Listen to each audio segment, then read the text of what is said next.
지금부터 제37차 모교대화를 시작하겠습니다. 안녕하십니까. 오늘 모교대화의 사회를 맡은 국무총리 비서실 시민사회협력행정관 이신혜입니다. 반갑습니다. 최근 교육청이 실시한 진로교육 현황조사 결과에 따르면 초등학생이 꼽은 희망 직업 중 4위가 크리에이터일 정도로 인터넷 방송, 1인 미디어의 영향력은 날로 커지고 있습니다. 이처럼 1인 미디어 영향력이 커지고 있는 만큼 그에 따른 개인의 책임과 윤리의식 또한 중요한 사회 이슈로 대두되고 있습니다. 이에 오늘 모교대화에서는 다양한 분야에서 선한 영향력을 끼치고 계신 크리에이터 분들을 모시고 바람직한 인터넷 미디어 환경을 만들기 위해 어떠한 노력들이 필요한지에 대해 논의해 보고자 합니다. 모교대화는 국무총리실 페이스북, KTV 유튜브를 통해 생중계됩니다. 총리님께서도 실시간 댓글을 태블릿 PC로 보실 예정이니 많은 의견과 질문 남겨주시기 바랍니다. 먼저 참석자를 소개해드리겠습니다. 소개해드리는 분들은 앉은 자리에서 간단하게 묵례를 해주시면 되겠습니다. 맨 오른쪽 끝부터 소개해드리겠습니다. 채널 굴러라 구루님 운영자이신 김지훈님 참석해 주셨습니다. 대호 초등학교 교사이자 몽땅 분필 운영자이신 박준호님 참석해 주셨습니다. 채널 야식이 운영자이신 허민수님 참석해 주셨습니다. 서울 아산병원 내과 전문의이며 닥터 프렌즈 운영자이신 우창윤님 참석해 주셨습니다. 채널 원샷 한솥 운영자이신 김한솔님 참석해 주셨습니다. 함께해 주신 모든 분께 감사드립니다. 이어서 정세균 총리님께서 인사 말씀 하시겠습니다. 예, 반갑습니다. 오늘 모교대화 37차입니다. 작년 봄에 시작했으니까 그간에 횟수가 많이 쌓였습니다. 오늘은 특별한 분들을 모셨는데 오늘날 누구나 크리에이터가 될 수 있는 시대가 됐습니다. 많은 사람들이 자신만의 고유한 얘기로 타인과 소통하고 공감하면서 우리 사회에 의미 있는 변화를 만들어가고 있습니다. 한편 부작용도 많이 나타나고 있죠. 물론 뭐 다 그런 것은 아닙니다만은 그런 부분도 있습니다. 잘못된 정보라든지 또 자극적이고 악의적인 화제성 영상으로 피해를 끼치는 경우도 있습니다. 이제 우리 사회가 개인 인터넷 방송을 올바로 활용할 수 있는 방안을 논의할 때가 왔다고 생각합니다. 그래서 오늘 모교대화에 특별한 분들을 모셨습니다. 세상에 긍정적인 영향을 끼치면서 우리 사회를 아름답게 만들어가는 크리에이터 분들이시죠. 이 자리에서 크리에이터로서 각자의 귀한 경험들을 나누고 서로를 격려하는 자리가 되었으면 좋겠습니다. 또한 제작자로서 지켜야 하는 윤리의식이나 개인 인터넷 방송의 순기능을 증대시킬 방법에 대해서도 지혜를 구하고자 합니다. 아울러 정부가 뉴미디어를 활용해서 국민과 더 잘 소통할 수 있는 방안이 없는지에 대해서도 귀한 조언의 말씀을 해주실 것으로 기대하고 이렇게 오늘 모셨습니다. 오늘 바쁜 시간, 귀한 시간 내서 함께 해주신 크리에이터 여러분들에게 진심으로 감사드리면서 시청자 여러분들과 함께 우리 즐거운 시간 가져보도록 합시다. 감사합니다. 네, 총리님 말씀 감사드립니다. 본격적인 토론에 앞서서 오늘 참석해 주신 크리에이터 분들이 어떤 활동을 하고 계시는지 짧게 영상으로 살펴보도록 하겠습니다. 안녕하세요, 썰매 여러분. 시각장애인 한솔입니다. 시각장애인들이 버스를 타지 않는 이유가 있죠. 버스가 다 여기서 안 쓰는 것 같아. 소리는 여기서 나는데 버스는 저기서 멈추는 것 같아서 지금 버스 문을 어디서 찾아야 될지를 모르겠어. 그냥 버스 오는 것마다 한번 물어보자. 갔다. 갔다. 오늘은 제가 편의점에 왔어요. 사람들이 많으면 눈치도 보이기 때문에. 거기 스타킹이야. 모르겠어. 진짜 어떻게 이러다. 음료수에 점자 있지 않아? 맞아. 점자. 여기 있다. 음료. 그냥 음료인데? 뭐야 이거? 킥보드? 아니, 뭐야 점자에도 블럭 위에 있네? 이걸 타면 어떡해. 뜨거. 브레이크! 왜? 짜파게티! 떨어졌어, 면. 헐, 개망했다. 원샷. 안녕하세요. 닥터 프렌즈 우창민입니다. 우리는 닥터 프렌즈. 저는 내과 전문이고요. 저희 채널은 저와 그리고 이비인후과 전문의 이낙준, 정신과 전문의 오진승 이렇게 셋이 원래 친구였는데요. 우리끼리 이렇게 친하게 지내면서 친구들 혹은 가족들에게 편하고 또 재밌게 했던 이런 의학 정보들을 더 많은 사람들, 대중들과 나누고 싶어서 만든 채널이고요. 이렇게 사회를 더 건강하게 하고 싶다라는 선한 영향력에 대한 저희도 욕심이 좀 있었어요. 그렇게 해서 계속해서 열심히 하다 보니까 지금은 이 닥부 채널 그리고 저희 구독자 헬퍼님들 덕분에 한국저혈모세포은행협회 홍보대사 그리고 유니세프 유니캐스터로도 활동을 하고 있습니다. 이렇게 저희는 정보를 나누는 의학 유튜브 채널입니다. 닥터 프렌즈.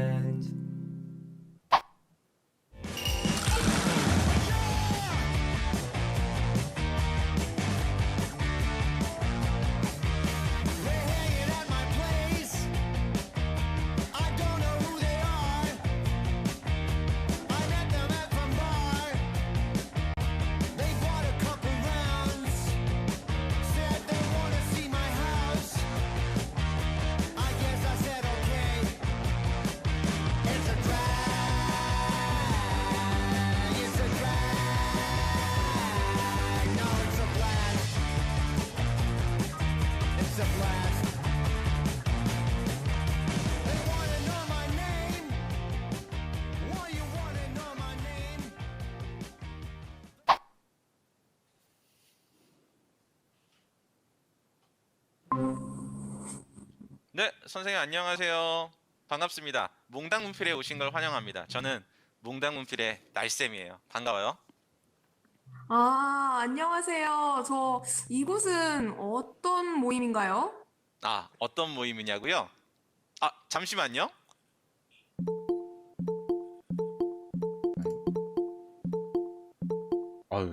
잠시만요. 네, 지금 전국에서 선생님들이 입장하고 계십니다. 잠시만 기다려 주세요.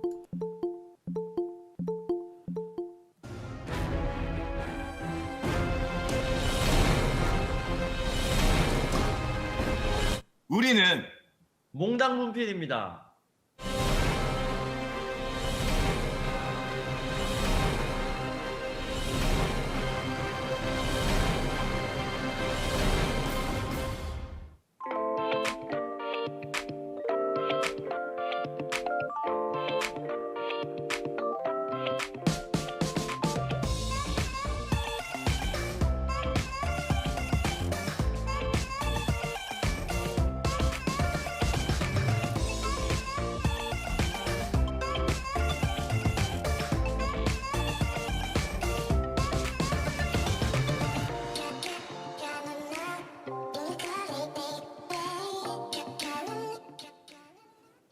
아, 정말 멋지시네요. 몽당연필. 탈락!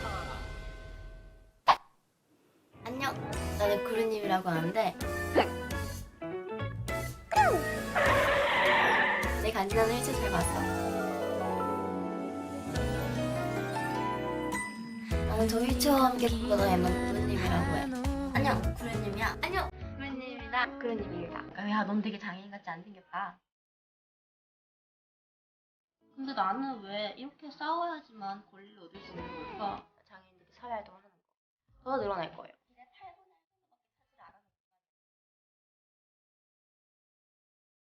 하잉.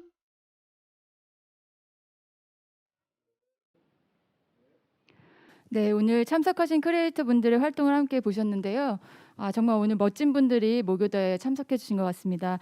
그럼 이제 본격적인 토론의 시간을 갖도록 하겠습니다. 지금부터는 총리님께서 주재해 주시겠습니다. 예, 금방 아마 화면을 잘 보셨을 텐데요. 오늘은 인터넷 방송에서 소위 그 핫하다는 분들을 모셨습니다. 만나 뵙게 돼서 정말 반갑습니다. 먼저 어떤 계기로 인터넷 방송을 시작하셨는지 또 어떻게 우리 사회에 건강한 메시지를 제시하면서 많은 사랑을 받게 되셨는지 이야기를 나눠보고 싶습니다. 제일 먼저는 우리 원샷 한솔님, 김한솔님한테 좀 질문을 하겠는데요. 앞서 영상을 보니까 시각 장애인들의 편의를 위해서 개선할 점이 참 많은 것 같습니다. 많은 사람들이 한솔님의 영상을 시청하고 문제를 인식하게 돼서 반응이 컸을 것 같은데요. 인터넷 방송 시작 계기가 무엇이었는지, 또 영상 제작 과정에서 인상 깊었던 에피소드나 반응이 있다면 한번 소개를 해주셨으면 좋겠습니다. 네, 저는 일단 18살에 이제 시각장애인이 되었는데요. 제가 시각장애인이 되고 나니까 사람들의 시선이 굉장히 많이 달라졌어요. 시각장애인이 되기 전과 후에 저는 어떻게 보면 비슷한데 사람들의 시선이 왜 달라졌을까? 이렇게 고민해 보다가 저는 생각이 들었던 게 미디어에서 장애인이 보여지는 모습이 너무 한정적이다? 그러니까 불쌍하거나 혹은 도와줘야만 되는 존재처럼만 나와서 사람들의 시선이 나한테 달라졌구나 라는 생각이 많이 들었고, 근데 제가 살아보니까 내가 할 수 있는 거는 생각보다 많고 나는 나만의 방법으로 또 살아가는데 대신 그 안에서 또 불편한 것들도 있는데 이거를 현실적으로 보여주고 싶다, 시각장애를 가진 나의 일상을 보여주고 싶다 해서 저는 이거 유튜브를 시작하게 되었고요. 이제 유튜브를 하다가 보니까 이제 영상에서도 제가 버스 영상, 뭐 편의점, 지하철, 뭐 요리하기, 밥 먹기 뭐 이런 일상을 하는데 이게 누구한테나 다 일상이잖아요. 근데 이거를 보면서 사람들이 시각 장애인이어서 못하는 게 아니고 이게 환경이 좀 이렇게 안 돼서 못하는 부분들이 있는 거구나, 저게 좀 같이 개선되면은 시각 장애인도 똑같이 할 수 있겠구나 라는 부분에서 많이 공감을 해주셨거든요. 댓글로도. 버스 영상에서도 이제 버스 기사님이 직접 댓글을 남겨주셨어요. 제가 몰랐던 부분인데 신경 써서 버스 운행을 같이 해보겠다. 또 여기다 더불어서 이제 버스 어플을 같이 뭐 개발해보고 싶다. 이런 시민들의 막 그냥 댓글이 함께 모이는 걸 보면서 같이 이렇게 소통하면서 만들어가는 거구나를 좀 깨달아서 저는 그 부분이 좀 인상 깊었던 것 같아요. 예, 그러면 지금 그 유튜브를 하신 지 몇 년이나 되셨죠? 저는 1년 4개월 정도 됐어요. 예, 1년 4개월 만에 유명해지셨으니까 성공하신 거네요. 감사합니다. 예, 그래도 제가 이렇게 보면 우리 대한민국의 그 장애인들을 위한 편의시설이나 이런 것들이 옛날보다는 조금 나아졌죠? 네, 옛날보다는 나아진 부분들도 있고, 네, 그렇습니다. 예, 앞으로 그래도 갈 길이 멀다고 저도 생각합니다. 예. 다음은 우리 굴러라 구르님, 김지훈님인데, 기존 미디어가 그 장애인을 배제하거나 동정의 대상으로만 보는 것을 지적하시면서 비장애인과 다를 바 없는 장애인의 평범한 일상을 공유하고 계시죠. 예, 제가 보니까 그런 것 같은데, 또 인터넷 방송을 계기로 해서 장애인 고용공단 홍보대사도 맡고 계시고 강연도 하고 또 장애인 인식 개선을 위해서 활발하게 활동하신다 이렇게 말씀을 들었어요. 마찬가지로 아까 우리 한솔님이 말씀하신 것처럼 인터넷 방송을 시작한 계기가 무엇이었는지, 방송하기를 참 잘했다 싶은 혹시 뿌듯한 경험 같은 게 있으면 좀 소개해 주시죠. 네. 아까 앞서서 한솔님께서 너무 말씀을 좋게 해주셔가지고 저는 조금 다른 얘기를 해보자면, 저는 사실 많은 분들이 장애인이 유튜브를 한다고 하면 굉장히 큰 뜻과 소명이 있을 것이라고 생각을 하시는데, 저는 오히려 그 점을 조금 뒤집어서 생각을 해보고 싶었어요. 아까 초등학생들이 꿈꾸는 것이 크리에이터기도 했고, 그러면 정말 누구든지 도전할 수 있는 게 크리에이터인데, 장애인이라고 해서 뭔가 크게 뭔가 바꿔보겠다는 힘을 가지고 하는 게 아니라 그냥 나도 해보고 싶어서 하는 게 크리에이터다라는 것을 조금 보여드리고 싶었고요. 그래서 저는 중학생 때부터 제가 사실은 지금 활동을 조금 쉬고 있어서 저것도 굉장히 옛날 영상이라 조금 민망하긴 한데요. 제가 많이 나이를 먹어서 네, 그런데 이제 어렸을 때부터 단편 영화 만드는 걸 굉장히 좋아했고 영화를 만들다 보니까 자연스럽게 유튜브가 생겼을 때 유튜브도 한번 해볼까? 그러면 뭘 할까를 생각해 보니까 제가 여태까지 굉장히 좋아하고 봤던 영화들은 장애인 등장인물이 나온다고 해도 굉장히 그 뒤에 서사라던가 스토리가 많더라고요. 어떻게 해서 다쳤고 어떻게 해서 역경을 했는데 극복을 했고 이런 것들이 있었는데 사실 저는 그런 서사가 없는 장애인이 보고 싶다는 생각이 들었어요. 그러니까 그냥 지나가는 사람 1이 있듯이 그 사람은 그렇게 많은 스토리가 없어도 등장할 수 있듯이 장애인 인물들도 굳이 무겁고 어두운 스토리, 뒷 배경이 없더라도 존재할 수 있는 등장인물이다라는 생각을 해서 유튜브를 시작하게 되었고요. 그래서 저는 주로 일상 브이로그를 올리기도 하고 여행 가는 걸 특히 좋아해서 여행 가는 작년에는 독도도 직접 방문을 했었는데요. 네, 독도 방문했습니다. 정말 저한테 너무 20살에 독도를 딱 방문하게 되어서 너무너무 뜻깊었는데 사실 독도라고 하면 바위가 굉장히 많아서 휠체어가 갈 수 있을까라는 고민이 많았는데 그런 것들을 영상에 담아내서 충분히 갈 수 있어요. 여러분도 가보실래요? 하는 그런 공유도 하고 있고 네, 그런 점에서 제가 가진 정보를 공유할 수 있다는 것 그리고 더불어서 저와 비슷한 장애를 가지고 계신 분들이 저한테 또 좋은 이야기들을 들려주시고 공감할 수 있는 내용들을 얻어 듣고 하는 것들이 저한테는 굉장히 큰 기쁨인 것 같습니다. 예. 그래서 지금도 방송하기 잘했다 이렇게 생각하시나요? 네, 그렇습니다. 다시 보니까 활동을 시작하려고. 우리 한솔님보다 연조가 더 깊으신 것 같네요. 네, 맞습니다. 선배신 것 같아요. 네. 예. 그 다음은 우리 야식이 허민수님. 그 먹방 유튜버로 굉장히 유명하신데 그 역사 전공자의 책임감까지 언급을 하시면서 성공하면은 기부하는 기부 도전 먹방을 기획하셨죠. 예. 그 특히 백혈병 소아암 협회에 꾸준히 기부를 하신다고 하니까 참 부럽습니다. 그 먹방과 기부를 연계하게 된 특별한 계기가 있었습니까? 일단 제가 역사 교육을 전공을 했는데요. 그래서 장래 꿈꾸던 직업이 이제 역사 교사였었거든요.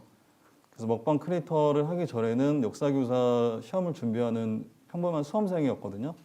그러다가 이제 그때 당시에도 이제 먹방이라는 게 유행을 해서 취미로 이제 먹방을 시청을 하다가 제가 원래 잘 먹는 거를 제가 스스로 알고 있었거든요.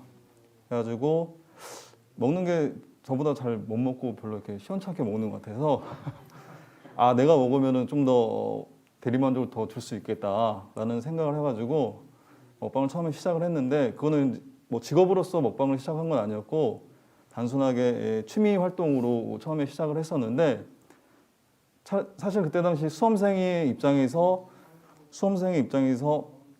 먹방을 계속 한다라고 하는 게 굉장히 부담스러웠거든요. 왜냐하면 공부를 해야 되는 입장이고 또 먹방을 하게 되면 공부에 또 소홀할 수 있기 때문에 어떤 계기가 되어가지고 먹방을 통해서 수익이 굉장히 많이 발생을 하게 된 거예요.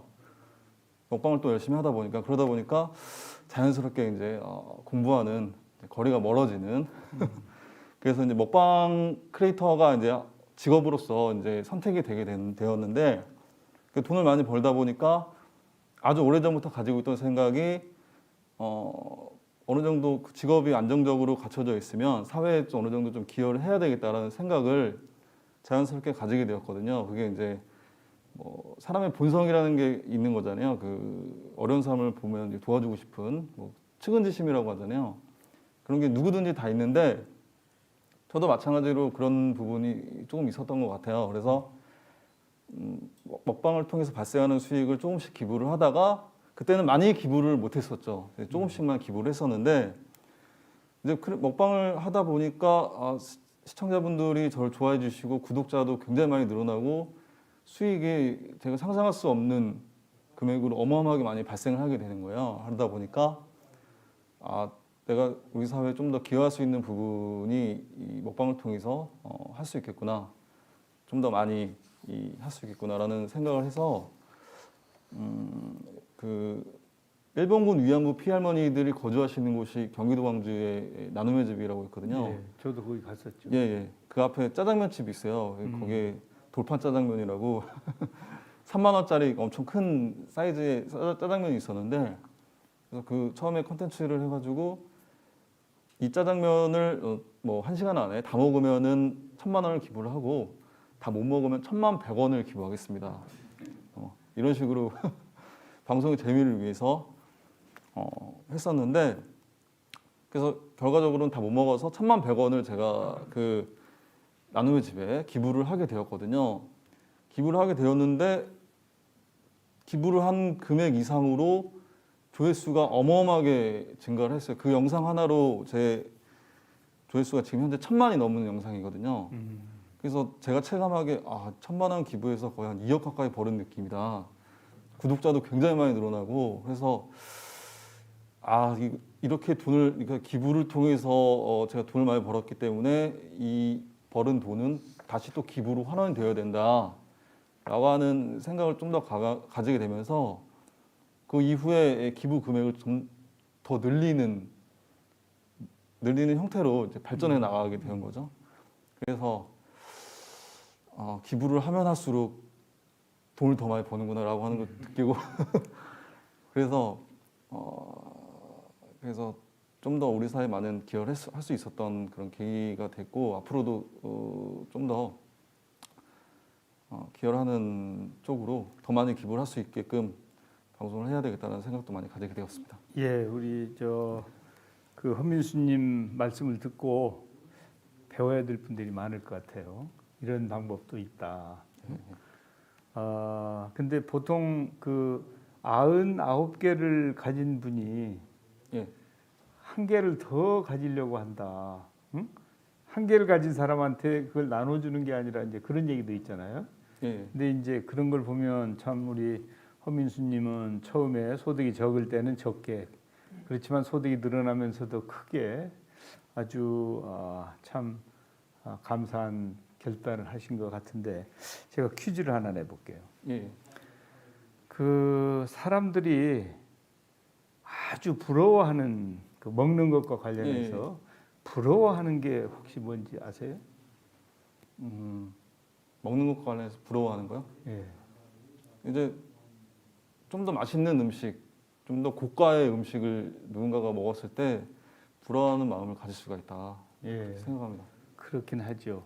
그런데 제 답은 많이 먹어도 살이 안 찌는 거. 제가 보니까 우리 그 허민수님은 그 가끔 많이 드실 거 아니에요? 그래도 뭐 날씬하신데요. 운동을 열심히 하고, 또 방송을 또 쉴 때는 이제 몸에 좋은 거 많이 챙겨 먹고 그렇게 합니다. 그래서 많은 사람들이 부러워하실 것 같아가지고 제가 말씀드린 거고요.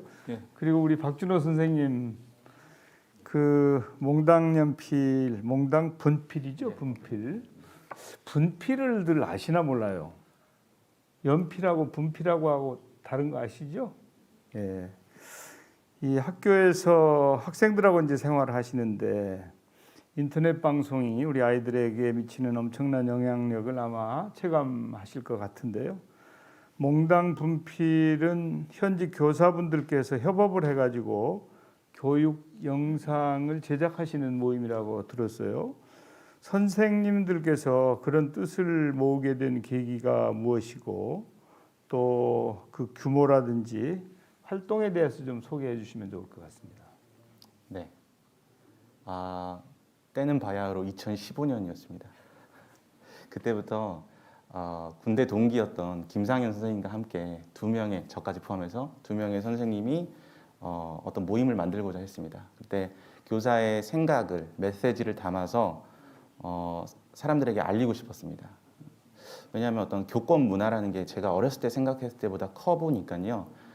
굉장히 제가 막상 어른이 돼서 교사가 되니까 교권이라는 게 많이 저는 낮아졌다라고 생각을 했습니다. 교권을 올려야 되는데 이거를 올리는 게 강제적으로는 안 되잖아요. 그래서 어떻게 하면 좋을까 했을 때 우리의 생각과 메시지를 나누고 공유하고 이런 좋은 풍토를 만들면 되겠다라고 생각을 했습니다. 그래서 문자보다는 이미지를 추가하고 이미지보다는 영상을 추가하면은 굉장히 피드가 전송되는 속도가 바이러스처럼 빠르다고 해서 바이럴 영상이라고 하죠. 그래서 여기 영상을 어떤 매체로 삼아서 생각을 담아서 국민들에게 알려준다면 이 교권 문화가 타인으로부터 권위나 존중감 이런 게 생기지 않을까 생각되어서 교육 관련된 영상 콘텐츠를 만들기 시작을 했고요. 처음에는 2명이서 시작하다가 백경민, 김준영, 한상준, 이상권, 이민영 선생님 등 김다은 선생님 이렇게 해서 2명이 4명 되고 4명이 20명 되고 지금은 전국에 102명 5년 차를 맞이했습니다. 그래서 영상 기반 교육 컨텐츠를 만들고 연구하는 그런 연구 모임의 한 형태라고 할 수 있고요. 집단으로 채널을 운영을 하다 보니까 제가 처음에 교사 겸직 신고를 해야만 하는 상황이 2018년에 왔는데 그때 이제 수익도 발생을 하게 됐습니다. 그래서 그 당시에는 교사가 유튜브를 하거나 공무원이 유튜브를 하는 거에 있어서 법적인 어떤 근거가 없었기 때문에 제약이 많았습니다. 그런데 당시 이제 교장 선생님께 허가를 학교에서 받아서 이제 최초로 겸직 허가를 받고 그거를 영상으로 또 나눠서 이렇게 할 수 있습니다라고 이제 얘기를 했고 반년 후에 교육부에서는 이제 교사 유튜버 복무 지침이 나오기 시작했고요. 지금은 전국에 제가 알기로 3천여 명의 교사 크리에이터가 코로나19를 겪으면서 정말 수많은 선한 컨텐츠들이 유튜브 세상에 가득합니다. 그렇게 돼서 지금은 운영을 하고 있고요. 향후 앞으로도 계속해서 어떤 교육적으로 좋은 컨텐츠들 만들어서 우리 아이들에게 직접 교육도 하고 다른 교실에도 영향을 주고자 합니다. 3,000명이나 되세요? 그래? 저희 모임은 3,000명이 아니고요. 전체 전국에 이제 전국적으로. 공식적으로 제가 정확한 숫자는 기억은 안 나지만 3,000여 명이 넘습니다. 엄청나네요. 그 작년에 말이죠. 코로나 때문에 우리가 이 등교를 못했죠. 원래 3월달에 등교를 해야 되는데 못하고 4월달에서도 조금 지난 다음에서 등교는 못하고 온라인으로 교육을 시작을 했어요. 그러니까 우리 그 박 선생님께서는 이렇게 그 영상을 만드는 일을 하시고 했기 때문에 온라인 교육을 해도 뭐 생소하거나 하지 않고 바로 이 제대로 교육을 하셨을 것 같은데요. 도움이 많이 되셨겠네요. 맞습니다. 그러니까 작년에 처음에 이제 온라인으로 교육을 시작할 때 선생님들 중에서는 야 이거 뭐 나 해보지도 않았는데 이거 참 힘들다 그런 분들도 많이 계셨는데 이제 제가 그래서 그랬죠. 아니 그 소위 말하는 그 디지털 디바이드라는 게 있잖아요. 이제 디지털 격차. 그래서 이 디지털 하면은 좀 이렇게 이 생소하고 전혀 익숙하지 않은 분들도 선생님들 중에 온라인 교육을 하려면 디지털하고 가까워 디지털 트랜스포메이션이라고 하는 걸 안 하면 안 되잖아요.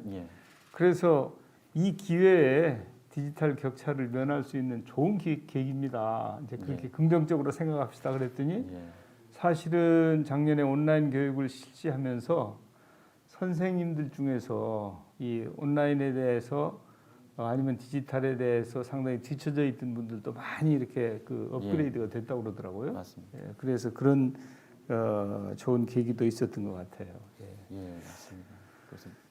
우리 오늘 참석하신 분 중에 소위 말하는 의사 선생님이 계신데요. 우창윤 닥터 프렌즈는 아까도 보니까 전문의 3분이 함께 채널을 운영하시는데 그 3분 중에 대표로 올라오셨어요. 그 요즘 인터넷 방송으로 정보를 얻는 분들이 참 많거든요. 그런데 유익한 의학 정보를 쉽고 재밌게 전해준다면 그것은 우리 국민들에게 이제 대단한 인술이죠. 그것도 그래서 참 좋다고 생각하는데 우리 의사 선생님들한테는 인터넷 방송이 낯선 플랫폼이었을 것 같아요. 그 사실 원래 의사 선생님들이 굉장히 바쁘잖아요. 네, 맞습니다. 보니까 제일 바쁜 분들이 레지던트들만이 예, 뭐 이건 뭐 보통 일이 아니던데. 네. 그런데도 이런 재능 기부 채널을 운영하시는 이유가 있는지 또 그 보람을 크게 느꼈던 순간이 있었으면 그것도 한번 소개해 주시죠. 네, 앞서 이야기해 주신 대로 레지던트 시절 정말 바쁜데요. 다행히 저희 친구 셋은 다 레지던트가 끝나고 이제 유튜브 채널을 시작하게 됐는데요. 처음에는 이렇게 의사가 되고 난 다음에 이제 제 주변에 보니까 건강에 걱정이 있고 관심이 많은 친구들이 정말 많더라고요. 그래서 이런 친구들이 자연스럽게 저희한테 뭐 자기 몸에 대한 이런 걱정, 고민들을 이야기하고 또 친구니까 저희 또 얼마나 또 친하고 재미있게 이야기해 주겠어요. 그러니까 이 주변 친구들이 정말 고마워하는 거예요. 이런 저희의 뭐 어떻게 보면은 저희한테는 그렇게 어려운 건 아니었거든요. 이런 의학 정보를 나누는 게 친구들한테. 근데 이렇게 고마워해 주니까 많은 사람들이 이렇게 자기 몸 혹은 의학, 건강에 대해서 관심이 많고 궁금한데 이거를 좀 친하고 친하고 아주 듣기 좋게 그렇게 정보를 얻을 만한 곳이 많지 않구나. 그리고 많은 분들이 의사 친구가 옆에 있는 건 아니잖아요. 그래서 이렇게 친한 친구 저희 3명이서 그러면 우리가 이렇게 대중들 혹은 이런 국민들을 위한 의사 친구가 돼주면 어떨까라고 생각을 했고요. 그리고 우리가 정말 친구한테 이야기하는 것처럼 더 친근하고 재미있게 사람들이 더 이해하기 편하게 이렇게 컨텐츠를 만들어 보자 해서 정말 재미있게 친구들끼리 같이 노는 것처럼 친구가 돼보자란 마음으로 시작을 했었고요. 그리고 그렇게 하다 보니까 댓글로 정말 가끔씩 자기가 왜 이런 고통을 받고 있는지 몰랐는데 이 영상을 보고 제가 용기를 내서 병원을 찾아갔고 어떤 병이나 자기 몸에 대한 상황을 알게 됐고 지금 잘 치료를 받고 있습니다라는 댓글을 볼 때가 있어요. 그러면 아무래도 의사다 보니까 그런 댓글을 보면 정말 보람을 느끼고요. 그리고 잘했다. 그리고 영상을 만드는 게 가끔은 힘들 때도 있지만 더 이렇게 해서 더 많은 사람들에게 이 정보를 나눠주면은 이 사회가 더 건강해질 수 있겠다라는 그런 어떻게 보면 생각이 들어서 더 열심히 하게 되는 것 같습니다. 예, 네. 아주 뭐 그 닥터 프렌즈를 접하는 많은 국민들께서 도움을 크게 받으실 것 같아요. 그래서 앞으로도 잘 해주셨으면 좋겠고요. 지금까지는 이제 참석하신 모든 크리에이터들이 인터넷 방송을 어떻게 시작하셨는지 그 계기 또 방송하면서 보람을 느낀 것 이런 것들도 들어봤는데 이제 함께하신 여러분들 같은 이제 크리에이터 분들 덕분에 우리 사회가 좀 더 밝고 건강한 사회로 나아갈 수 있는 기반이 마련되고 있다고 저는 생각을 합니다. 제가 이제 원래 국회에서도 일을 했고요. 물론 그 전에는 저는 회사원이었어요. 회사원으로 제가 18년 동안 근무를 했는데 9년은 국내에서 근무하고 9년은 미국에서 근무를 했어요. 근데 이제 그 다음에 국회에서 일하고 또 정부에서 일하고 이렇게 됐는데 그 우리 국민들께서 공직자나 정치인에 대해서 상당히 그 좀 멀게 느끼시는 것 같아요. 사실은 뭐 그 이 공복이라고 하지 않습니까? 국회의원도 그렇고 공직자도 그렇고 국민들을 잘 섬기는 이제 머슴이거든요. 그런데도 멀게 느끼시는 것 같은데 최근 몇몇 정치인들께서 TV 방송을 통해서 사생활을 가감없이 보여주면서 국민들과 친밀감을 형성하고 정치에 대한 관심도 유도하는 분들도 계시더라고요. 정부 공직자들도 국민들께 가감없는 모습을 공개하고 진솔하게 소통하면 거리감을 좁히고 정부 정책에 대한 국민적 관심도 높일 수 있지 않을까 이제 그런 생각이 들어요. 그래서 저도 사실은 좀 때가 늦은 감이 있지만 그 크리에이터 연습을 했어요. 그 JSK1996이라고 공감 소통 프로젝트 나도 크리에이터다. 참 여러분들 앞에 이거 내놓으려니까 걱정이 많이 드는데요. 제목은 거창한데 작년 12월 한 달간 그 라이브 스트리밍 연습이라고 하면 되겠죠. 그날 소환 일정 중에 한 가지를 시청자 여러분께 브리핑하는 뭐 그런 겁니다. 축약본인데요. 이거 좀 걱정되고 부끄럽지만 한번 좀 봐주시겠습니까? 예.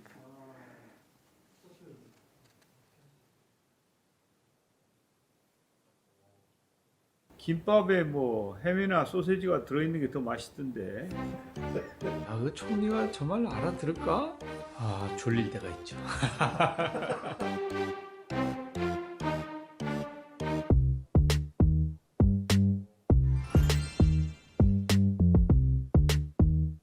여기는 대한민국 국회이고요. 총리 공관에 있는 집무실입니다. 코로나 확진자가 600명이 나왔어요. 국내에서만. 자영업자들 한숨 소리가 들리는 듯해요. 좀 더 조심을 해야 될 것 같아서 어제 4자릿수가 나왔습니다. 3단계로 올려야 되지 않냐. 내년에 어떻게 할 건가. 특별한 행사에 참석을 했어요. 인천에 다녀왔어요. 해외와 화상 대화를 했습니다. 외교 활동을 한 것은 아니고요. 안녕하십니까. 주말 잘 보내셨나요? 어떻게 잘 보낼 수 있었겠어요. 웃고 있지만 네. 울고 싶은 심정이죠. 코로나 이놈이 너무 애를 먹여요. 눌러야 되겠는데 이게 뭐 용수철처럼 눌러도 튀어 올라오고 2005년도에 원내 대표를 했습니다. 그때 과거사 정리법이라고 하는 법을 제가 발의를 했어요. 저출산 고령사회 기본법이라고 하는 법을 만들었어요. 어제 국회에서 소위 말하는 필리버스터가 있었죠. 그것은 특별한 법 때문에 그렇게 된 것인데 이제 그게 바로 공수처 관련된 것입니다. 오늘은 함께 김대중 대통령님과 또 노무현 대통령님이 함께 생각나고 그리워지는 그런 날이었어요. 페이스북, KTV 페이스북으로 실시간 중계가 되고 거기서 그 참여자들이 이제 댓글을 달아요. 근데 오늘 내가 아까 이렇게 보고 있는데 이제 그분들이 자기네들끼리 그 총리가 정말 알아들을까? 잘 못 알아들을 것 같은데 뭐 졸릴 것 같다. 근데 내가 실제로 졸린데. 벌써 4주 차입니다. 그러네. 메리 크리스마스. 용감소통 프로젝트 12월 1일 날 시작을 했고요. 오늘이 이제 21번째 시간입니다. 굉장히 적응이 빠르신 것 같다. 있거나 말거나. 진짜 어떠셨어요? 이게 하시면서? 사실은 저는 그 일방통행이잖아요. 이게 일방적으로 얘기하는 것은 별로 그렇게 즐거운 일은 아닌 것 같고 댓글을 보면서 얘기를 하면 대화라고 볼 수도 있겠네. 일방통행이 아니고 최소한도 IMF 외환위기 때는 우리가 일상을 다 빼앗기진 않았거든. 경제적으로는 매우 어려웠지만 근데 지금은 경제적으로도 어렵지만 일상을 다 빼앗기고 있는 거거든요. 그래서 코로나 블루가 나오는 거 아니에요. 그래서 내년에는 좀 금년보다 나아져야 되겠는데 하여튼 어떻게든지 경제는 V자 반등을 해야 되겠고 국민 여러분들께는 일상을 돌려드리는 신축년이 되어야 되겠다는 게 저의 소망이자 과제입니다. 금년에 너무 힘드신 국민 여러분들께 정말 수고하셨습니다. 이렇게 위로와 격려의 말씀을 드리고 싶고 내년에 희망이 있습니다. 우리 함께 손잡고 연대하고 또 격려하면서 꼭 희망의 2021년을 만들어 갑시다. 이렇게 국민 여러분께 간곡히 말씀드리고 싶습니다.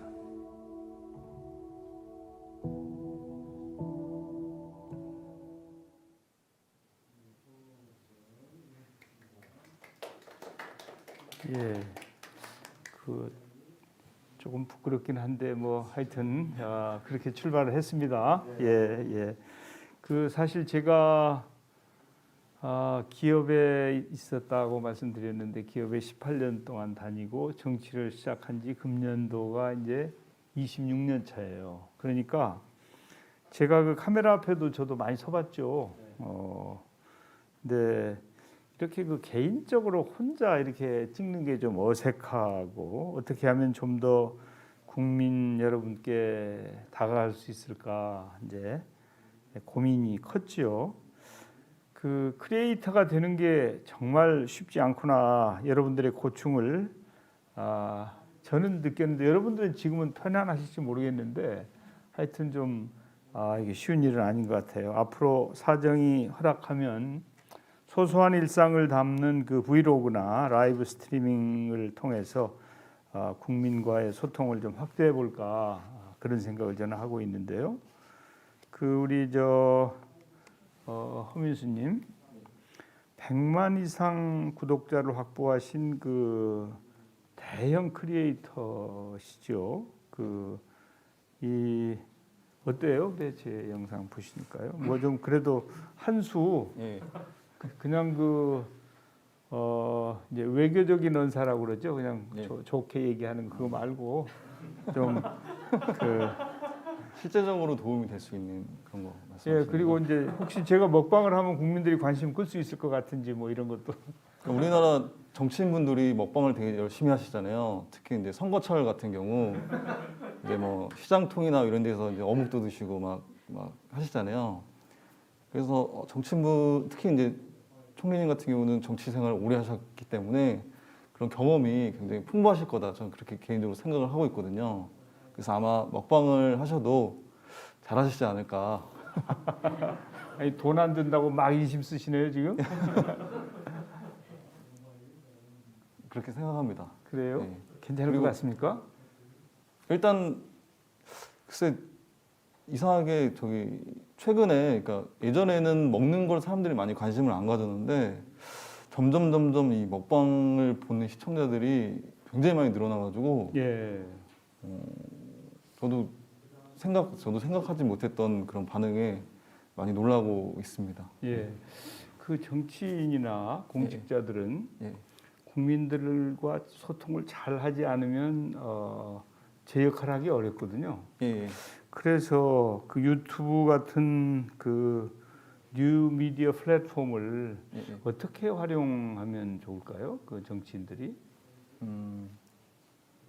일단 국민들이 가장 친숙한 어떤 장르를 이렇게 엄선을 하셔가지고 거기에 맞게끔 프로그램을 잘 짜셔가지고 하시면은 좀 도움이 되지 않을까 그렇게 생각합니다. 예.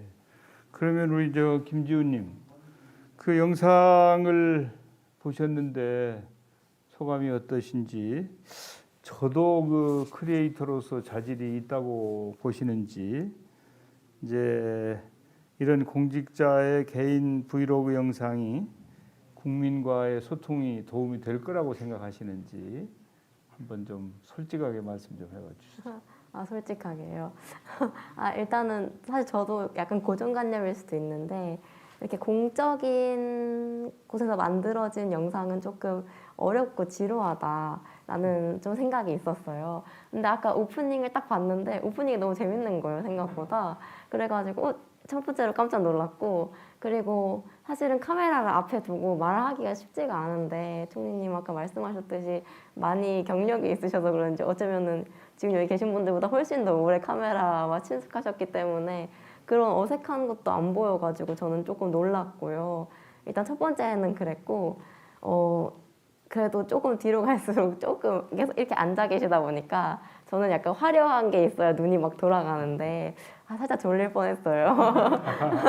네, 근데 이제 유튜브가 가지는 특징이라고 하면은 저는 첫 번째가 쌍방향 소통이 가능하다는 거고, 두 번째가 모든 사람이 이용할 수 있다는 건데, 첫 번째 특징을 조금 더 생각을 해보자면 지금도 물론 이렇게 라이브도 해주시고 하시지만 뭔가 조금 더 댓글, 그러니까 사실 TV보다 훨씬 더 바로바로 소통이 가능한 플랫폼이 유튜브이기 때문에 조금 더 즉각적인 Q&A를 한다거나 아니면은 라이브를 한다거나 하셔서 바로바로 소통을 해주시면 사실 조금 짓궂은 질문들이 올라올지라도 오히려 거기에 당황하시는 모습을 좋아할 수도 있겠다는 예. 생각이 들었어요. 젊은 분들은 더더욱. 그래서 제가 갑자기 생각난 게 요즘에 밸런스 게임이 굉장히 유행을 하거든요. 그래서 총리님이 밸런스 게임을 해주시면 진짜 재밌겠다라는 생각을 조금 했고요. 그게 되게 곤란한 질문을 2개 해서 고르는 건데, 네, 아이고 적어주시면 돼요. 너무 감사합니다. 아 그리고 2번째는 모든 사람이 볼 수 있다는 거니까 되게 정치에 관심이 없으신 분도 볼 수 있고 많으신 분도 볼 수 있도록 뭔가 뭐 주차를 나눈다거나 해서 하나는 굉장히 쉽고 재밌는 정치 이야기를 해주시고 또 관심이 더 깊으신 분들을 위한 아까 설명해 주시는 게 너무 좋았어가지고 그런 설명 영상을 따로 올려주셔도 되게 좋을 것 같아요. 예. 그래서 저는 사실 정치에 그렇게까지 많이 관심이 있지 않아서 제가 그러면 되게 다른 사람들이 뭘 좋아할까라는 생각을 해보니까 제가 오늘 이 총리 공간을 처음 와봤는데 여기가 너무 좋은 거예요. 너무 멋있고 그래서 요즘에 또 룸투어 콘텐츠가 되게 유행을 하거든요. 그래서 총리님이 총리 공간 룸투어를 해주시면은 예. 또 와 멋있다 이러면서 또 가고 싶다 이런 생각도 하시지 않을까 하는 생각을 조금 했습니다. 아 그래요. 예, 실질적인 아주 이 코치를 해주셨는데 하여튼 이제 제가 이렇게 하면은 원래 이제 Q&A는 제가 선수예요. Q&A는. 근데 이제 혼자 뭐 이렇게 생산해서 하는 것은 좀 그렇죠. Q&A도 잘하면 그것도 괜찮겠네요. 네. 예. 그리고 우리 박준호 선생님, 이제 소감을 역시 좀 말씀을 해주시고요. 교사와 학생 간의 소통과 관계 형성에 귀감이 될 만한 영상을 많이 올리셨다고 그렇게 제가 말씀을 들었어요. 도움이 되는 정책이라도 국민들께서 잘 모르시면은 실효성이 떨어질 수밖에 없거든요. 쉽고 재미있게 설명해 드리는 것이 중요할 것 같은데요. 정부 정책 홍보가 이렇게 바뀌어야 된다라고 혹시 제안해 주실 게 있는지 모르겠어요. 뭐 정부 정책을 가끔 선생님이시니까 교육이나 뭐 이런 거 정부 정책 이런 거 보셨을 것 같아서 혹시 그런 거 있으시면 좀 제안해 주시면 좋겠네요. 네. 일단은 총리님 브이로그를 보고 이제 소감을 말씀드리면은 굉장히 신선했다라는 말씀드리고 오랜 카메라 앞에 이제 서보셔가지고 그런지 정말 어색하지 않고 너무 자연스러웠다라는 말씀을 드리고요. 한 가지 팁을 드리면 브이로그라고 하는 것이 카메라맨이나 그러니까 객체를 찍는 사람과 주체가 일치화돼서 본인이 직접 자기를 찍는 게 많은데 그것까지 섞어서 아침부터 퇴근하실 때까지 좀 총리님이 직접 찍으신 영상도 섞어줬으면 좀 더 리얼하지 않을까라는 생각을 했습니다. 네, 그랬고요. 그리고 정부 정책 홍보 면에서는 이제 좋은 정책을 마련하더라도 국민들께서 체감을 못하고 알지 못하게 된다면 이제 실효성이 실제로 없지 않습니까? 그래서 정부 부처에서 열심히 다각적으로 비디오 플랫폼 내지 SNS에 정말 많이 홍보를 열심히 잘 하고 있습니다. 예, 제가 경기도교육청 소속 교사다 보니까 이쪽 미디어 일하고 이런 온라인 수업 관련돼서 연수도 많이 하고 활동하다 보니까요. 유튜브 세상이나 이게 그렇죠 너튜브 또는 얼굴책 페이스북 이런 데서 많이 활동을 해보면 각 부처의 미디어 담당 하시는 분들이 댓글에 모여 있어요. 네, 다 모여서 열심히 활동을 하고 계시고요. 콘텐츠 자체도 굉장히 톡톡 아이디어가 톡톡 넘치는 콘텐츠를 계속해서 생산하고 계셔서 사실 제가 특별히 더 뭔가를 하는 것보다는 너무 지금 솔직히 잘하고 계시다라는 응원과 격려의 말씀을 드리고요. 추가로 요즘 약간 변화된 거를 알려드리면은 너무 많은 콘텐츠가 비디오 플랫폼 SNS에 많다 보니까 이제는 슬슬 지루해지고 약간 너무 범람하는 거죠. 그러다 보니까 컨텐츠를 눈으로 보는 것조차도 피로감을 느끼는 시대가 왔습니다. 그래서 요즘은 어떻게 유행하냐면 여가 시간에 오디오만 듣고 컨텐츠를 소비하려는 문화가 발생을 하면서 이제 클럽하우스라든지 이런 것들도 유행하게 되고 너티브 세상에서도 점점 오디오 중심의 컨텐츠들이 점점 퍼져나가고 있습니다. 그래서 이에 발맞춰서 정부 정책도 1인 미디어 채널, 각종 채널들 있지 않습니까? 채널과 협업을 해서 콜라보라고 하죠. 콜라보해서 소통 방송을 따로 한다거나 좀 오디오 중심 컨텐츠도 한 번쯤 도전해 보시는 건 어떨까? 예. 오디오 예. 그래요. 예, 우리 저 우창윤 선생님 이제 올바른 의학 지식을 쉽고 재밌게 설명해 주시니까 뭐 인기가 없을래야 없을 수 없죠. 예, 그게 얼마나 도움이 되겠습니까? 그래서 그 유명한 방송 강연에서 사회적 거리두기에 대한 훈련을 강조를 하셔서 많은 공감과 참여를 이끌어내셨죠. 제가 이제 코로나에는 제가 책임이 제일 큰 중대 본부장이잖아요. 네. 그래서 중대 본부장으로서 감사드립니다. 그 재난지원금 신청, 재난지원금 아시잖아요. 네. 예, 이런 것 같이 국민들께 절실한 정부 정책은 우창윤 선생님 같은 전문가들이 자발적으로 검증하고 국민들에게 알려주시면 참 좋을 것 같은데 혹시 그런 부분에 대해서도 좀 말씀해 주시고 하면 어때요? 네. 먼저 짧게 앞서 그 영상 소감 짧게만 이야기 드리면요. 너무 재밌었습니다. 특히 진짜예요? 예, 솔직한 마음을 좀 이야기해 주시는 게 신선하게 다가와가지고요. 이렇게 이야기해 주시면은 뭔가 더 친해지는 것 같고 이렇게 좀 소통한다는 느낌이 들어서요. 이게 TV가 아니라 유튜브 이렇게 이야기해 주시면은 너무 신선하고 재밌어서 저도 구독할 것 같다는 생각을 했고요. 네, 두 번째로 이제 이야기해 주신 거에 대해서는 굉장히 저도 그 방향이 맞다고 생각을 합니다. 저희가 채널을 만들었던 것도 사람들이 많이 알면 더 좋을 그런 지식, 정보의 확산을 위해서 저희가 채널을 만들었던 만큼 이야기해 주신 그런 사람들에게 도움이 되는 정책들 이거는 분명히 사람들이 더 많이 알면 알수록 더 사람들에게 도움이 되거든요. 그런 거를 저희가 이제 이런 저희 같은 크리에이터들이 이런 뉴미디어 플랫폼에서 그 정보들이 자꾸 바이럴되게 한다면은 아무래도 이런 정부의 좋은 정책들, 좋은 그런 취지들이 더 많은 사람들에게 좀 더 이해되고 더 많이 퍼질 수 있을 것 같다고 생각을 해가지고요. 저희도 뭐 기회가 된다면은 언제든지 그런 정보, 지식들 혹은 정책들이 더 많은 사람들에게 닿을 수 있도록 노력해야 한다고 생각을 하고 저희도 꼭 힘이 될 수 있는 부분이 있다면은 함께 하고 싶습니다. 예.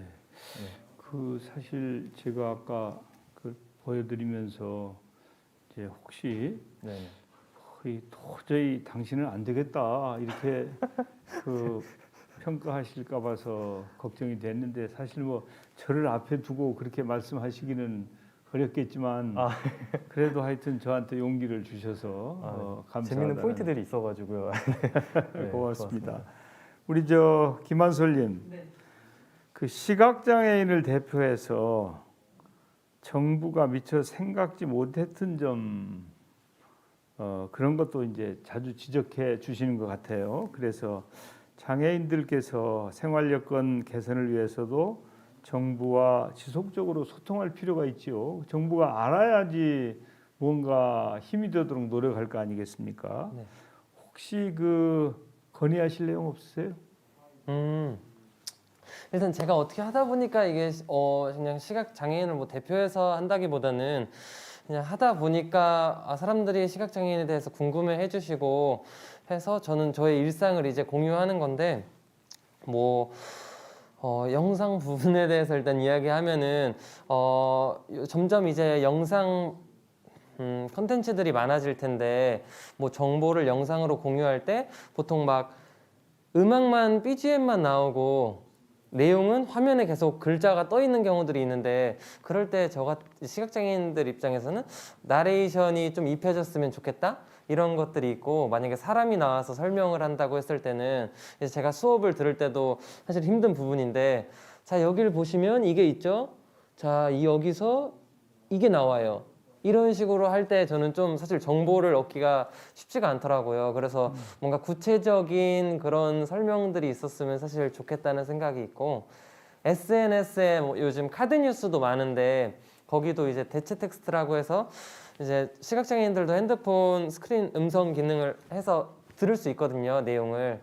그런 것들도 텍스트로 좀 설명 같은 게 사실 있으면 좋겠다. 그러면은 정부에서 뭐 정보를 줘도 시각장애인들도 함께 공유하고 정보에서 소외되지 않지 않을까라는 생각이 있고, 사실 뭐 다른 부분 영상에서도 뭐 나왔던 부분인데 그냥 남들한테 뭔가 일상적인 부분들인데 뭔가 일상이 아닌 것 같은 게 또 저의 일상이기도 한데, 그런 게 조금은 편해지면 좋겠다. 가령 편의점에 가서 이제 목마르다, 음료수 하나 사 먹을까 하고 갔는데 음료에 점자가 있는데 점자가 음료라고만 적혀 있거든요.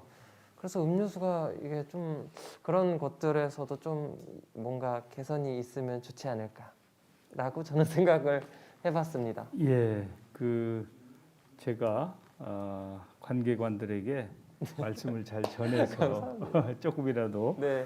도움이 될 수 있도록 노력하겠고요. 제가 우리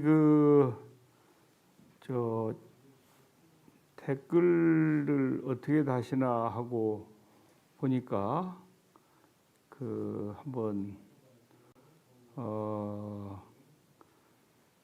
김지훈님도 힘내세요 이렇게 댓글이 달려 있고요.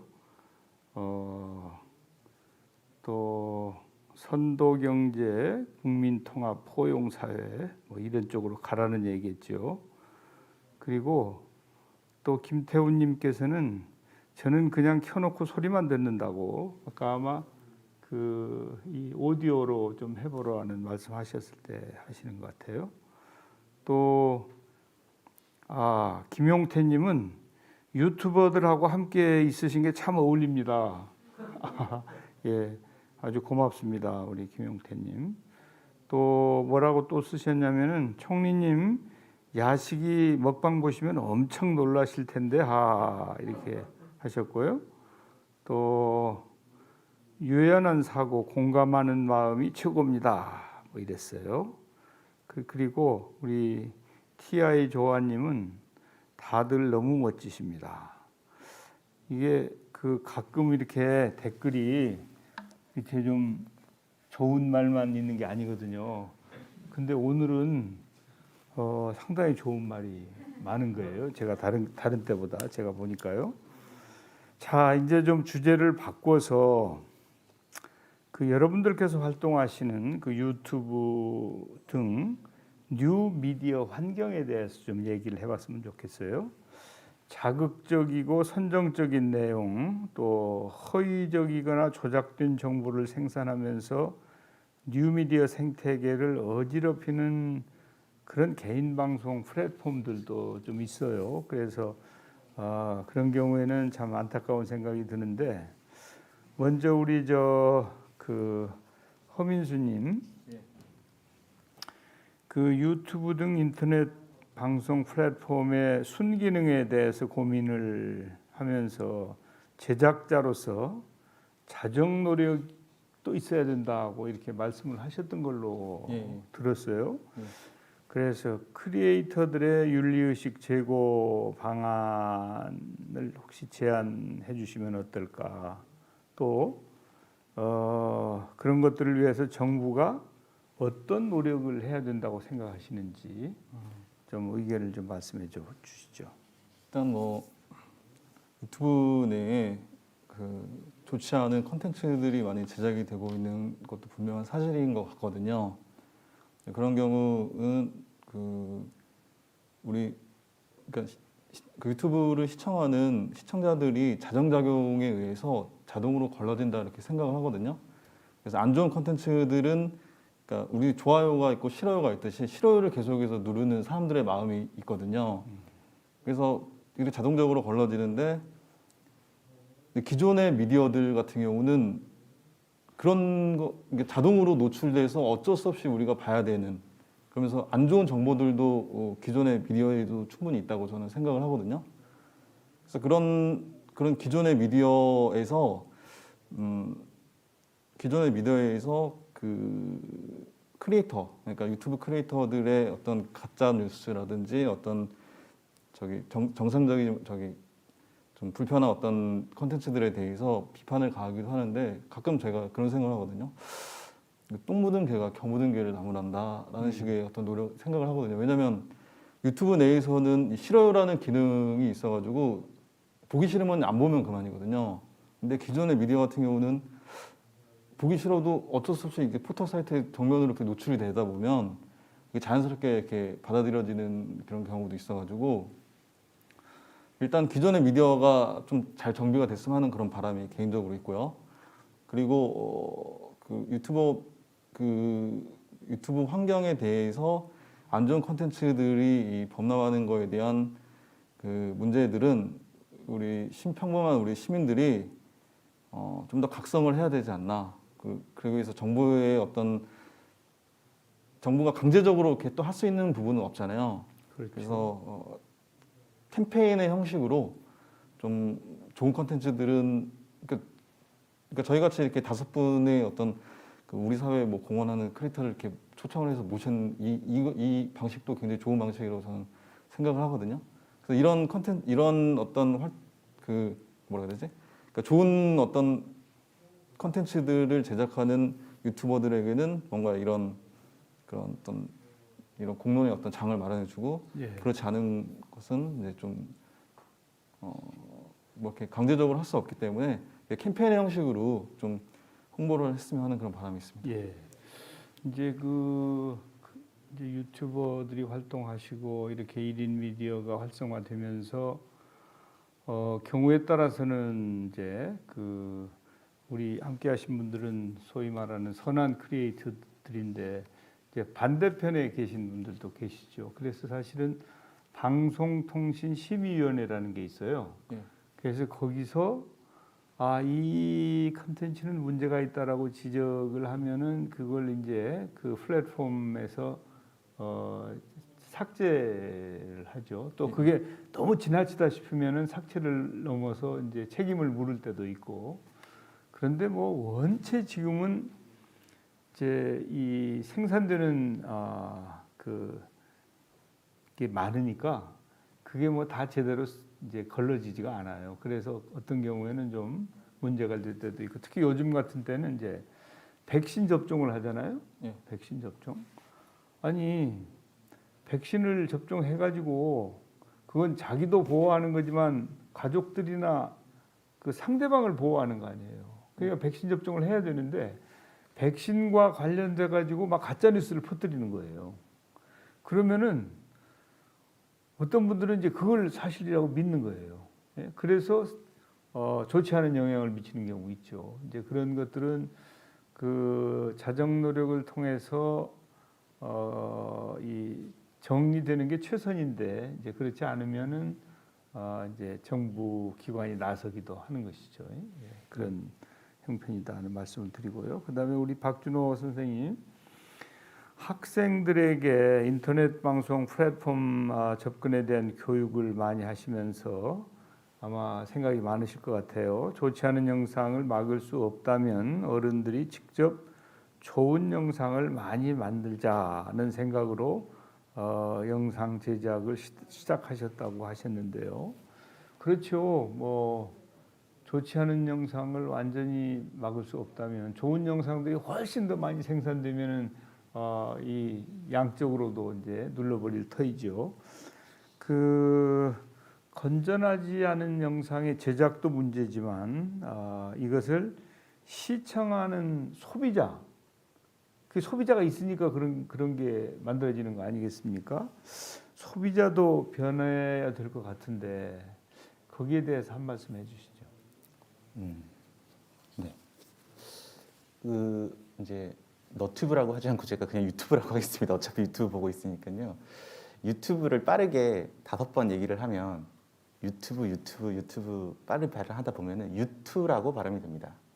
예, 이제 유튜브는 누구나 생산자가 되는 당신도 할 수 있어. 당신도 생산자가 될 수 있어 라는 유투 정신을 가지고 있지만 마냥 그 세계는 유토피아는 아닙니다. 네. 조심스럽게 언어 유희를 해봤고요. 네. 그래서 이제 여기서 시사하는 게 뭐냐면요. 생산자 교육과 소비자 교육이 이제는 이분화되어 있지 않고 사실 합쳐진 상태로 생비자 교육이라고도 할 수 있는데요. 이게 누구나 생산자가 되고 소비자가 되지만 일단은 절대 다수는 소비자가 훨씬 많습니다. 예. 그래서 소비자 교육 측면에서 바르게 이 미디어를 읽고 쓰고 활용하는 능력을 길러야 되는데 그 대세가 미디어의 대세가 유튜브이다 보니 이제 소위 유튜브 리터러시라는 말이 나오게 되었고 우리 자라나는 학생들에게 이 미디어 리터러시 지금은 유튜브 리터러시라고 일컫는 그것을 강화해야 된다라고 생각을 하는데요. 이제 바르지 못한 컨텐츠라고 인식을 하면은 자라는 아이들이 보고 자신만의 마음의 필터를 가지고 걸러내야 됩니다. 예, 그래서 디지털 세상의 파수꾼으로서 제 역할을 해줘야 되는데요. 이런 교육이 되지 않고 장차 아이들이 자라나게 되면은 점점 아까 야식이님 말씀하셨듯이 자정작용이 일어나지 않고 그런 영상이 더 많아지고 선한 컨텐츠가 점점 위축되겠죠. 그래서 우리 아이들이 좋은 선한 크리에이터로서 자라기 위해서 또는 그 생산자나 소비자가 될 수 있기 때문에 그 디지털 세상에 관련된 리터러시를 선생님들께서 교육을 해야 된다고 생각을 하는데 저는 정책적으로 지금 현재 이 미디어 리터러시가 국가교육과정의 핵심 역량으로서 자리 잡고 있지는 않습니다. 예, 지금은 어떤 형태냐면 국어교육과 중심으로 전 과정에 녹아 있습니다. 그래서 역량으로서 자리 잡고 있지 않기 때문에 교육의 근거가 불분명하게 자리 잡고 있다라고 느끼고 있습니다. 그래서 개별적으로 미디어 교육에 관심 있는 선생님들이 개인 시간을 할애해서 교육을 하고 있었고 코로나19가 터지면서 그게 좀 더 활성화됐을 뿐이죠. 그래서 다른 해외 사례 같은 경우에는 미디어 리터러시라고 하는 분야가 되게 중요한 국가 교육 과정의 핵심 역량으로 자리 잡아 있습니다. 지금 이제 다음 개정 교육 과정에 그런 움직임이 있다라고 저는 소식을 들었는데요. 그래서 이런 부분을 더 강화하고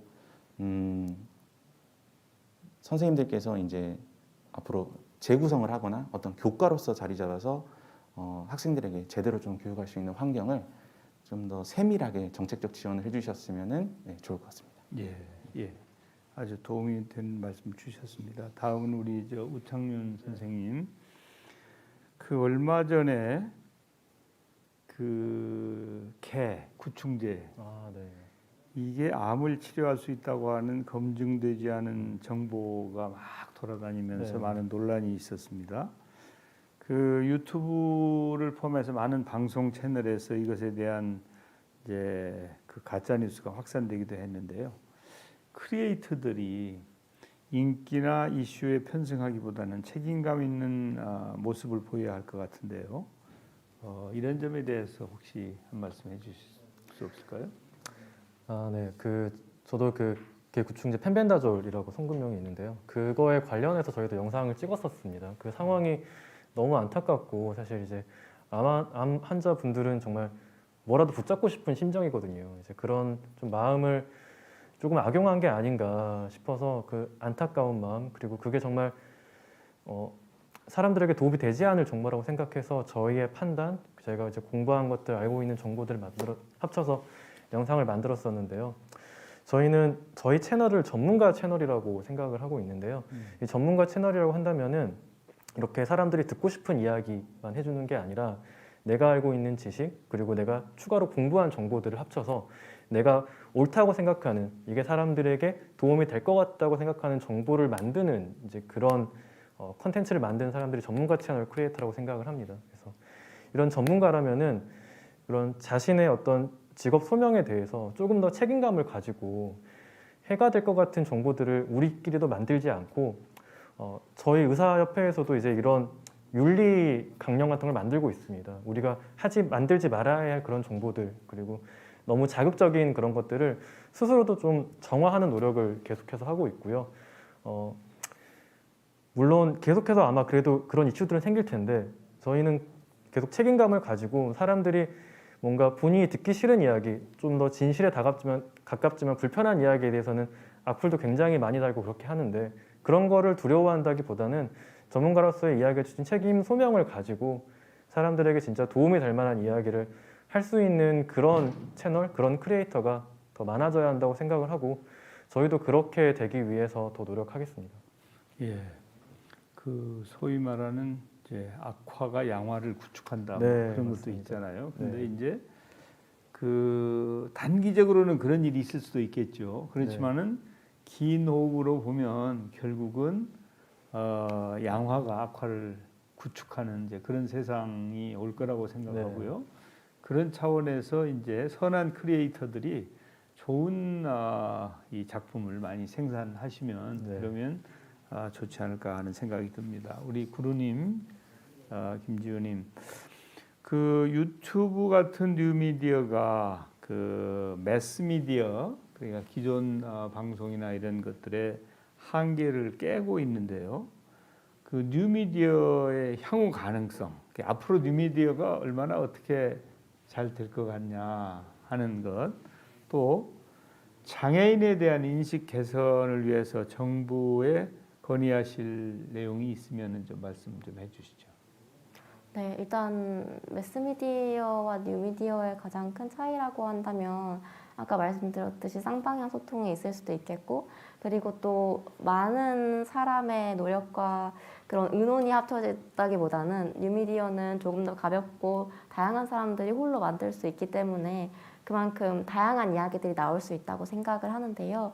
저는 이것 자체가 뉴미디어의 특징이기 때문에 뭔가 물론 그런 어두운 면도 있지만 그렇다고 해서 여기에 규제를 강화한다 하면은 또 다른 부작용이 나올 수 있다고 생각을 많이 했어요. 예를 들어서 사실 뉴미디어이기 때문에 가능한 것들이 있잖아요. 소수자들의 이야기를 한다던가 저 역시도 장애인 당사자로서 이야기를 한다던가 하는 것들이 사실 매스미디어에서 쉽지 않고 저 또한 매스미디어에서 섭외 요청을 받을 때 여태까지 흔하게 그려져 왔던 장애인의 모습을 만들어 보자라는 요청도 받았었어요. 그러니까 뭔가 저의 뭐 어떻게 장애인이 되었고 얼마나 슬펐고 힘들었고 하는 것들을 물어보신다거나 아니면은 뭐 어린 여성이기 때문에 굉장히 발랄하고 재밌게 해라 라는 식의 요청들도 있었고 사실 뉴미디어는 그런 매스미디어의 압박보다는 훨씬 더 자유롭게 제가 정말 저로서 기능할 수 있는 곳이라고 생각을 하고요. 그렇기 때문에 규제를 한다는 거에 있어서는 사실 조심스러워야 할 것 같아요. 저 역시 굉장히 자극적인 콘텐츠를 보다 보면은 굉장히 폭력으로 느껴질 때도 있고 저보다 더 어린 아이들이 굉장히 걱정되기도 하는데 워낙 만들어지는 수가 많다 보니까 그것의 규제를 시청자들한테 맡길 수밖에 없는데 신고를 한다거나 하는 식으로 그런데 사실 그렇게 된다면 또 다른 힘이 작용을 해서 자기가 듣기 싫은 당사자들의 목소리를 지워버리는데도 그게 쓰여지고 있거든요. 지금도 사회적 소수자분들이 제작한 영상을 일부러 신고를 해서 수익을 내지 못하게 한다던가 아니면 영상을 내려버린다든가 하는 움직임들이 있어서 규제에 있어서는 뉴미디어의 특징을 조금 더 고려해 봤을 때 상당히 신중해야 한다라는 생각을 가지고 있고 그럼에도 불구하고 아까 다른 분들이 너무 잘 말씀해 주셨던 것처럼 크리에이터들이 책임감을 가지고 또 소비자들 역시 소비자는 더 이상 소비자가 아니고 사실 문화를 만들어가는 주축들이기 때문에 댓글만 쓴다고 해도 사실 생산자가 돼버리는 거잖아요.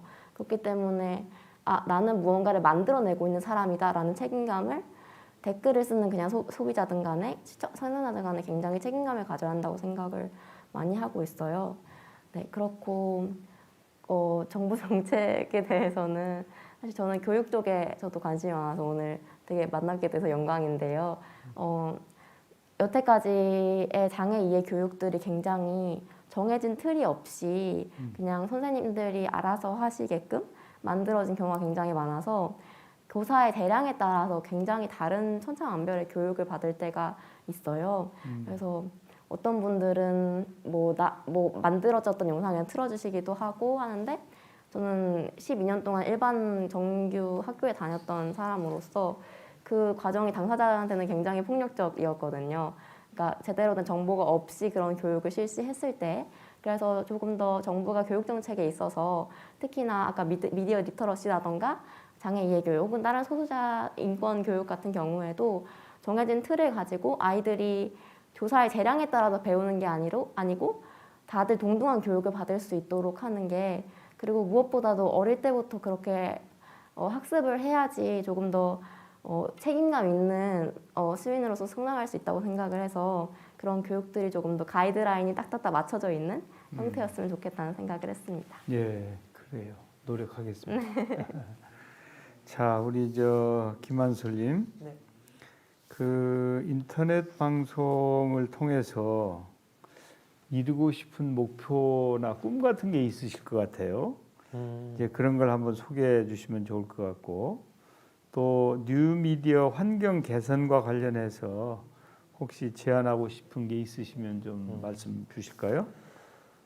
저도 일단 뉴미디어에서 부정적인 면 같은 거는 당연히 조금 그냥 그 컨텐츠를 생산하는 사람들이 조심해야 되는 부분들이 있다고 생각하고, 근데 제 입장에서 저는 말하면은 저는 오히려 뉴미디어가 그냥 장애를 가진 저의 입장에서는 좀 긍정적인 면도 있었거든요. 왜냐하면 기존 미디어에서는 사실 장애인의 모습이 좀 너무 한정적으로 그려지다 보니까 사람들이 사실 장애인을 아는 거는 미디어 속에서 많이 알게 되는데, 그러다 보니까 만나면은 어려워하게 되고 서로를 어려워하게 되는 게 있는데, 뉴미디어는 장애 당사자가 직접 영상을 만들고 진짜 현실적인 모습을 보여주고 그러면서 댓글로도 소통을 하고 그러면서 조금 더 가까워지는 그런 게 있는 것 같아서 저는 이런 뉴미디어가 있다는 게 좋고, 다만 저는 뉴미디어의 환경처럼 사실 기존 미디어도 변해가면 좋겠다라는 생각이 있어요. 오히려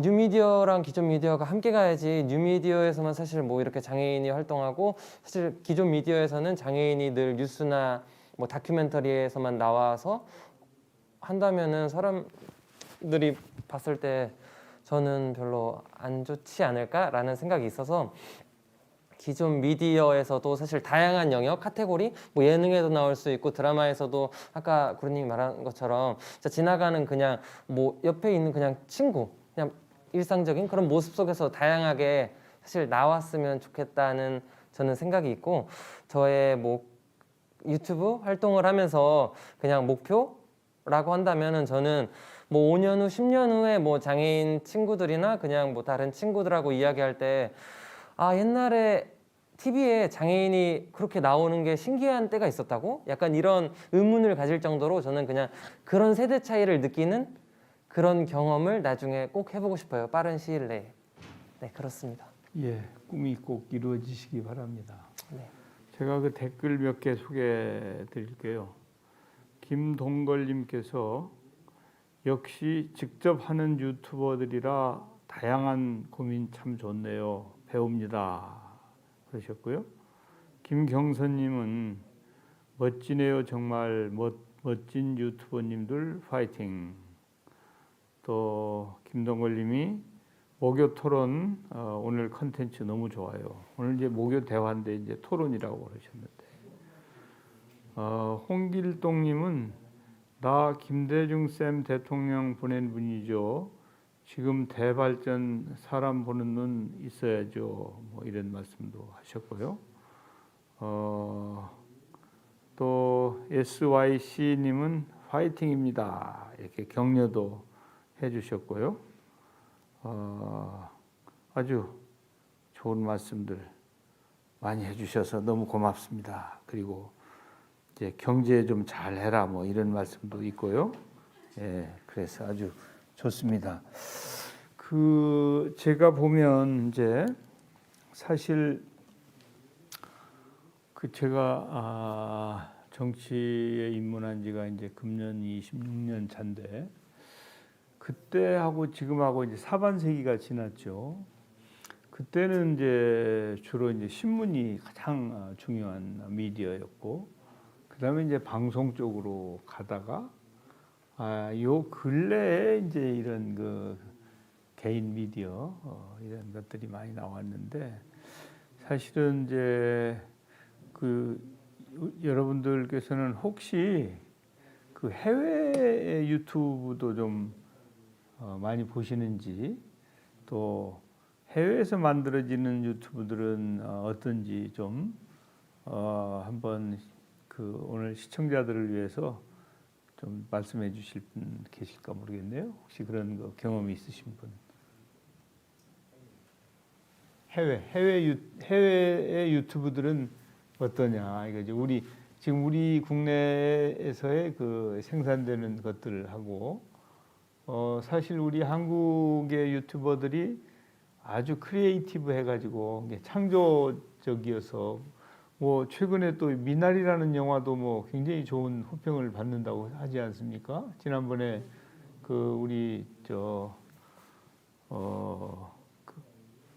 황금상을 받은 영화가 있었잖아요. 그 갑자기 이름이 생각이 안 나는데 예. 근데 외국의 유튜브들은 어떤가? 또 뭐 특별한 게 뭐 소개할 게 그런 게 있나? 혹시 경험하신 분 안 계세요? 저 같은 경우에는 해외 의학 유튜브 채널들은 이제 몇 개 찾아서 보고 했었는데요. 아무래도 이게 영어 문화권이다 보니까 그리고 워낙에 미국이나 이런 데도 의사를 만나기가 쉽지 않은 그런 이제 풍토여가지고 굉장히 많은 이런 구독자들을 보유하고 있는 채널들이 있더라고요. 콘텐츠도 꽤 괜찮고요. 근데 마찬가지로 좀 아시아 쪽으로 오게 되면은 이제 뭐 베트남, 태국 이런 동아시아 쪽 또 일본 이런 데는 의사 유튜버들이 사실 많지가 않았습니다. 그래서 이런 아시아 쪽에도 우리가 만든 이런 의학이란 콘텐츠는 저는 거꾸로 여기에다가 우리 거에 자막을 달면은 이런 동아시아나 또는 해외 이렇게 의사를 만나기 쉽지 않은 지역에 사는 분들이 많기 때문에 이런 분들한테 의학 정보를 주면 도움이 되겠다라는 생각을 해서 사실 저희는 그렇게 해외 걸 찾아보고 그렇게 많지 않은 걸 느껴가지고 오히려 이렇게 자막을 달아서 이렇게 해외로 송출하는 작업들을 최근에 이제 하고 있어가지고요. 네. 그래서 아까 영어로 이렇게 자막이 나왔죠. 아닙니다. 예, 아주 좋으신 것 같습니다. 네. 그 우리 박준호 선생님, 그 혹시 올바른 뉴미디어 환경 조성이나 달리 뭐 이런 기회에 제가 그 행정의 총책임자잖아요. 예. 그러니까 뭐 교육 문제도 좋고 예. 뭐 혹시 그런 거 제안하고 싶은 거 있으시면은 말씀 한번 하실 기회 드리죠. 감사합니다. 지금 코로나19 때문에 더 미디어 교육이 활성화되고 선생님들이 컨텐츠를 직접 만들기도 하시고 활용하기도 하시고 뭐 쌍방향 수업도 하고 지금 계십니다. 근데 여기에서 지금 안타까운 점이 뭐냐면 저작권 문제에서 자유롭지 못합니다. 그렇죠. 네. 그래서 하다못해 폰트, 이미지, 모든 영상 이 모든 것에 있어서 저작권을 개인이 지금 사실상 조심하고 교육을 받은 다음에 연수를 받고 개인이 조심하고 있고요.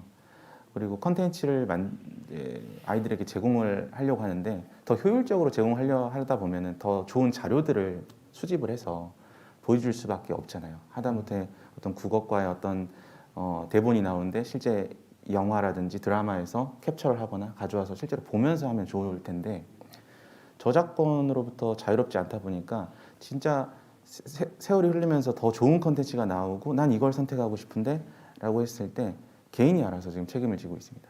예. 그런 부분에 있어서 해외 같은 경우에는 어디 나라라고는 제가 말씀을 안 드리겠지만 국가적으로 저작권을 해결해주는 중앙 플랫폼이 있습니다. 그래서 거기에 이미 아카이빙이 되어 있고요.